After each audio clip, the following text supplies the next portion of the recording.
இன்றைய வேத வசனம் யூதா 1:22-23.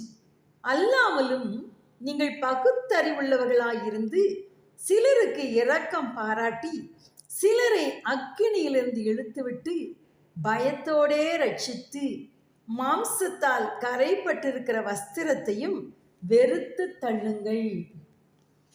அன்பானவர்களே, எரேமியா தீர்க்கதரிசியை பற்றி நாம் அனைவரும் அறிவோம். இவர் தேவனுடைய வார்த்தையை யூதேயாவில் உள்ள மக்களுக்கு எடுத்து சொல்லி வந்தார். சிதேக்கியா ராஜா கூட எரேமியாவிடம் வந்து தேவனுடைய ஆலோசனையை கேட்டான் என்று வேதத்தில் வாசிக்கிறோம். எரேமியா தீர்க்கதரிசி தைரியமாய் சொன்னார், எருசலேம் பாபிலோன் ராஜாவின் கையில் ஒப்பு கொடுக்கப்படும். அப்போது அங்கிருந்த பிரபுக்கள் எல்லாம் அவருக்கு விரோதமாக எழும்பி ராஜாவிடம் அவரை கொலை செய்ய வேண்டும் என்று உத்தரவு கேட்டனர். ராஜாவும் உத்தரவு கொடுத்தார். அப்பொழுது எரேமியா தீர்க்கதரிசியை பிடித்து அங்கிருந்த மல்கியாவின் துறவிலே போட்டார்கள். அது தண்ணீர் இல்லாத உளையான சேராய் இருந்தது. அந்த உளையிலே எரேமியா மூழ்க ஆரம்பித்தார்.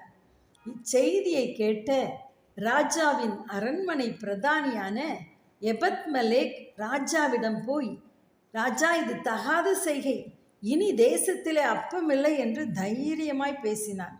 உடனே ராஜா கட்டளை கொடுக்க அவன் 30 மனிதரை அழைத்து கொண்டு போய் கிழிந்து போன பழம், புடவை, கந்தை, துணி இவைகளெல்லாம் கொண்டு போய் கயிறுகளினால் எரேமியாவை துறவிலிருந்து தூக்கிவிட்டான். பாருங்க, உளையான சேற்றிலிருந்து எரேமியாவை தூக்கிவிட முதலாவது அவன் ராஜாவிடம் மன்றாடினான். அடுத்ததாக அவன் செயல்பட்டான். தன்னோடு மனிதரை சேர்த்து கொண்டு அவரை துறவிலிருந்து தூக்கிவிட்டான். அன்பானவர்களே, இன்னைக்கு கோடி கோடி இந்திய மக்கள் உளையான பாவ சேற்றிலே மூழ்கி நரகத்தை நோக்கி போய்கொண்டிருக்கிறார்களே. எபத்மெலேக் போல அவர்களின் மீட்புக்காய் தேவனிடம் மன்றாடி ஜெபிக்கிறோமா? அது மட்டுமல்ல, அவர்களை மீட்க என்ன செய்யலாம், எப்படி அவர்களுக்கு ரட்சிப்பின் சுவிசேஷத்தை கூறி மீட்கலாம் என்று உடனடியாய் அவனைப் போல நாமும் திட்டம் வகுத்து செயல்பட ஆரம்பிப்போமா? நான் மட்டும் ரட்சிக்கப்பட்டா போதும், சாட்சியாய் வாழ்ந்தால் போதும் என்று தயவு செய்து இருக்காதீங்க. மற்றவர்களையும் தேவனிடத்திலே கொண்டு வர வேண்டும். இதற்காக ஒரு சந்தர்ப்பத்தை எதிர்பார்த்து காத்திருக்க வேண்டும். தீமோத்தேயுவுக்கு பவுல் சொன்னார், சமயம் வாய்த்தாலும் வாய்க்காவிட்டாலும் ஜாக்கிரதையாய் சுவிசேஷத்தை பிரசங்கம் பண்ணு என்று சொல்லி. ஒரு தாளந்து பெற்றவன் அதை பத்திரமாய் புதைத்து வைத்திருந்தான். ஆனால் தண்டனை பெற்றான். ஏன் தெரியுமா? அதை கொண்டு அவன் வேறு எதையுமே சம்பாதிக்கவில்லை. அருமையானவர்களே, இதுவரை எத்தனை பேரை பாவ குழியிலிருந்து பயபக்தியோடு மீட்டிருக்கிறோம். இனியும் நேரத்தை வீணாக்காம செயல்படுவோமா? அன்பின் தகப்பனே, எங்கள் தேசத்திலே கோடி கோடி மக்கள் பாவ உளையிலே அமிழ்ந்து கொண்டிருக்கிறார்களப்பா. இவர்களை தூக்கிவிட ராஜாதி ராஜாவாகி உம்மிடம் மன்றாட எங்களுக்கு கிருபை தாங்க.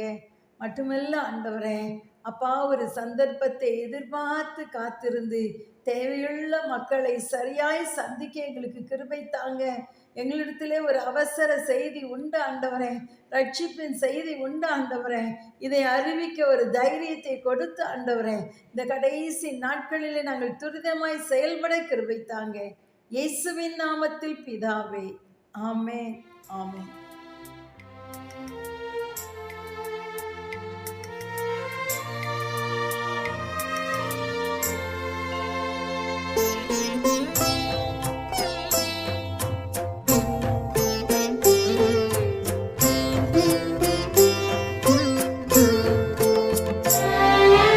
உலையான சேற்றில் வாழ்ந்த என்னை தூக்கி எடுத்தீரே. உலையான சேற்றில் வாழ்ந்த என்னை தூக்கி எடுத்தீரே. கல்வாரி ரத்தம் எனக்காக சிந்தி கழுவி அனைத்தீரே. கல்வாரி கல்வாரி ரத்தம் எனக்காக சிந்தி கழுவி அணைத்தீரே. நன்றி உமக்கு நன்றி ஐயா, நன்றி உமக்கு நன்றி. அப்பா பிதாவே அன்பான தேவா அருமை இரட்சகரே, ஆவியானவரே